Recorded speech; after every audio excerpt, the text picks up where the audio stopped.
सभी को नमस्ते। बीएससी पार्ट सेकंड में इलेक्ट्रॉनिक्स अपनी पुस्तक है, इसका चैप्टर है डिजिटल सर्किट। ये हम आज शुरू कर रहे हैं। इसमें अपना पहला जो टॉपिक है वो रहेगा मूलभूत तर्क अवयव। तो पहले अपन सामान्य चर्चा करते हैं तर्क अवयव के बारे में। तर्क व्यक्ति विशेष का वह क्षेत्र है जिसमें विचारणीय कथन की सत्यता अथवा असत्यता को परखा जाता है। यदि कथन सत्य है तो यह देखा जाता है कि यह कथन किन किन परिस्थितियों में सत्य है। उदाहरण के तौर पर यदि हम कहें कि बल्ब प्रकाशवान है तो यह किन किन परिस्थितियों में प्रकाशवान होगा। इसकी परिस्थितियां हो सकती है कि जब बल्ब ठीक है एवं बल्ब में धारा प्रवाहित हो रही है। अतः कथन को तर्क के रूप में निम्न प्रकार लिख सकते हैं। बल्ब प्रकाशवान होगा यदि बल्ब ठीक है एवं बल्ब में धारा प्रवाहित हो रही है। तो इस प्रकार तर्क संगत कथनों को गणितीय पद्धति से हल करने के लिए द्विआधारी संकेतों का उपयोग कर बीजगणित का विकास किया गया। इस बीजगणित को बूलिया बीजगणित कहते हैं। इस गणितीय तर्क संगत कथनों को द्विअंकीय परिपथों द्वारा हल करने के लिए मूलभूत तर्क परिपथों का उपयोग किया जाता है। इन मूलभूत तर्क परिपथों को आधारभूत तर्क द्वार कहते हैं।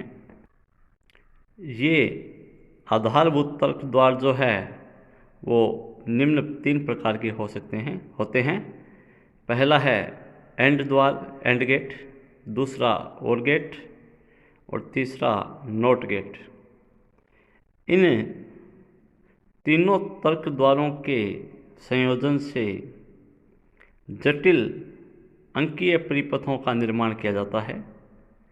द्विआधारी पद्धति में संकेत 1 व 0 दो संकेत होते हैं जिनसे दो स्पष्ट वोल्टता स्तरों को निरूपित किया जाता है।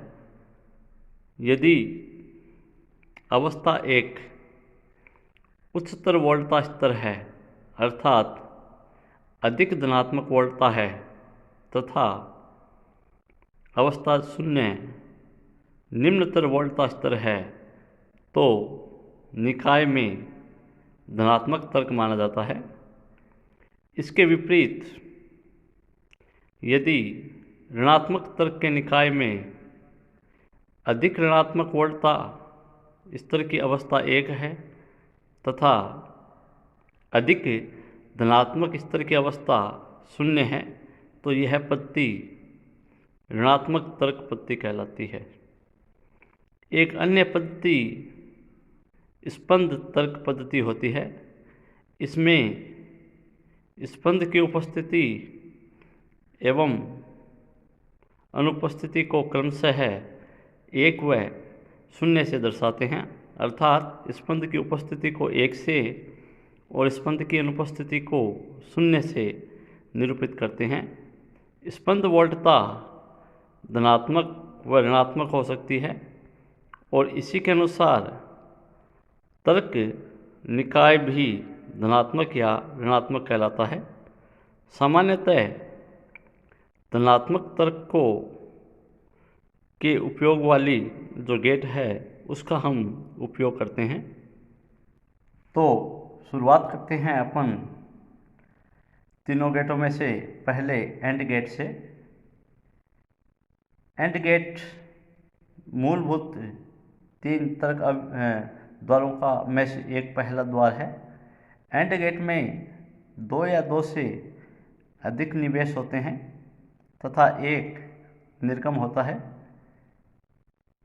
एंड गेट के निर्गम पर अवस्था 1 उच्च वोल्टता स्तर होती है, जो केवल उस स्थिति में होती है जब सारे के सारे निवेश की अवस्था 1 उच्च वोल्टता स्तर में हो।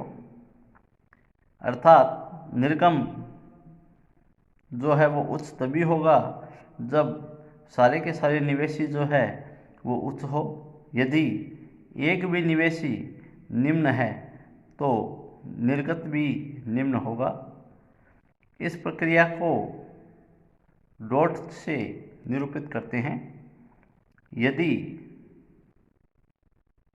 दो निवेशी ए व बी है तो एंड संक्रिया के फलस्वरूप निर्गम जो है वो x हो तो इसे हम निम्न प्रकार दर्शाते हैं, x बराबर a डॉट बी। यहाँ x जो है ये a एंड b के तुल्य है, इसको हमने समीकरण 1 दे दी है।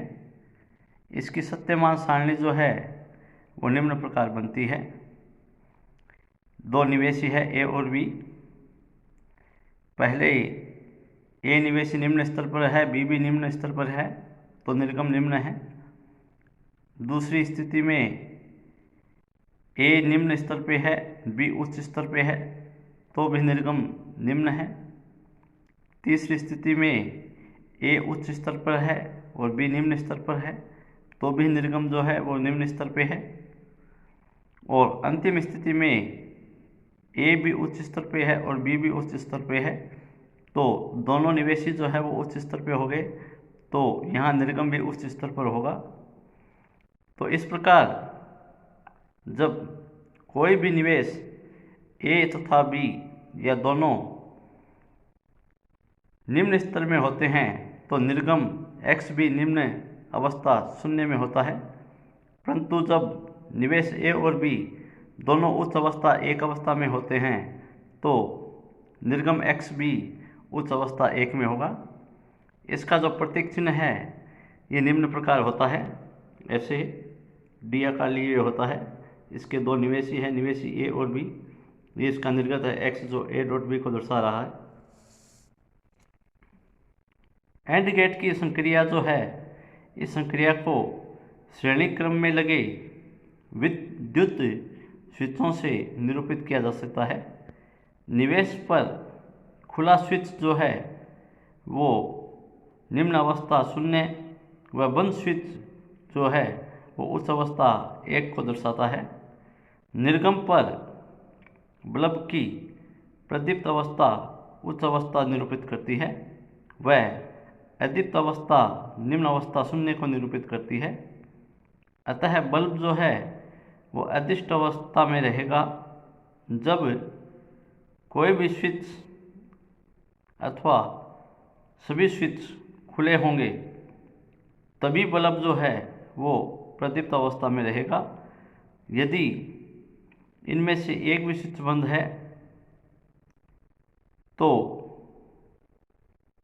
यह बंद अवस्था में रहेगा। इसे हम इस चित्र द्वारा देख सकते हैं, जिसमें श्रेणी क्रम में दो स्विच लगे हुए हैं और ये बल्ब है। इन दोनों स्विचों में से एक भी यदि निम्न स्तर में है तो निर्गम जो है वो निम्न स्तर का आएगा, और यदि दोनों ही उच्च स्तर में है तो बल्ब जो है वो प्रकाशमान रहेगा, उच्च स्तर का रहेगा। दूसरा जो गेट है वो है OR गेट। OR गेट में 2 या 2 से अधिक निवेश तथा एक निर्गम होता है। जब भी एक या एक से अधिक निवेश अवस्था 1 जो उच्च स्तर की है उसमें होता है तो OR गेट का निर्गम भी उच्च अवस्था में होगा। यहाँ दोनों में से एक भी यदि उच्च है तो निर्गम उच्च रहेगा। जरूरी नहीं है कि दोनों ही उच्च में हो, दोनों में से एक भी अगर उच्च होगा तो निर्गम हमें उच्च मिलेगा। इस प्रकार OR गेट के निर्गम पर अवस्था 0 या निम्न अवस्था तभी ही प्राप्त होगी जबकि सारे के सारे निवेश जो है वो निम्न स्तर 0 पर होंगे। और गेट की संक्रिया को बूलियन व्यंजक में प्लस चिन्ह लगाकर निरूपित करते हैं। उदाहरण के लिए यदि निवेश ए और बी है तथा और संक्रिया के फलस्वरूप निर्गम x है तो x बराबर a प्लस बी, समीकरण 2 दे दिए इसे। यहाँ x जो है a और b के तुल्य है। और संक्रिया की जो सत्यमान सारणी है वो निम्न प्रकार होती है। इसमें आपको दिखाई दे रहा है दो निवेशी है a और b। पहले स्थिति में निवेशी a जो है वो निम्न स्तर पे है, b भी निम्न स्तर पे है, तो निर्गम जो है वो निम्न स्तर का मिलेगा। दूसरी स्थिति में a निवेशी जो है वो निम्न स्तर का है, b उच्च स्तर का है, तो निर्गम उच्च स्तर हो गया। तीसरी स्थिति में a निवेशी जो है वो उच्च स्तर का है और b जो है वो निम्न स्तर का है, तो निर्गम उच्च स्तर का हो गया। चौथी स्थिति में a और b दोनों उच्च स्तर के हैं, तो निर्गम जो है वो उच्च स्तर का मिल गया। इस प्रकार और गेट के निर्गम पर अवस्था 0 निम्न स्तर केवल उस स्थिति में होगी जब सारे के सारे जो निवेशी है वो निम्न स्तर के हो। और गेट का जो प्रतीक चिन्ह है वो निम्न प्रकार होता है। ये चित्र दिखाया गया है, इसमें ये थोड़ा घुमाव लिए हुए हैं। दो निवेशी है a और b, ये इसका निर्गम है x जो a प्लस बी के रूप में दिखाई दे रहा है। और गेट की जो संक्रिया है इसे समानांतर संबंध में विद्युत स्विच द्वारा दर्शाते हैं, जैसा कि ये चित्र में दिखाया गया है, समांतर क्रम में है। चित्र से स्पष्ट है कि बल्ब की प्रदीप्त अवस्था 1 किसी भी स्विच A अथवा B के बंद होने की स्थिति में प्राप्त होती है। बल्ब अदीप्त अवस्था में तभी होगा जब सारे स्विच खुले हों। यदि इनमें से एक भी स्विच बंद होगा तो बल्ब जो है प्रदीप्त अवस्था में होगा। और आप देख सकते हो दोनों में से एक भी स्विच यदि चालू हो जाता है तो बल्ब जल जाएगा, तो ये स्थिति है। तो इस और गेट के अंदर यदि एक भी निवेशी उच्च स्तर का है तो निर्गम जो है वो उच्च स्तर का मिलेगा, और सारे के सारे निवेशी यदि निम्न स्तर के हैं तो निर्गम जो है वो निम्न स्तर का मिलेगा। तीसरा जो अपना गेट है वो है नॉट गेट।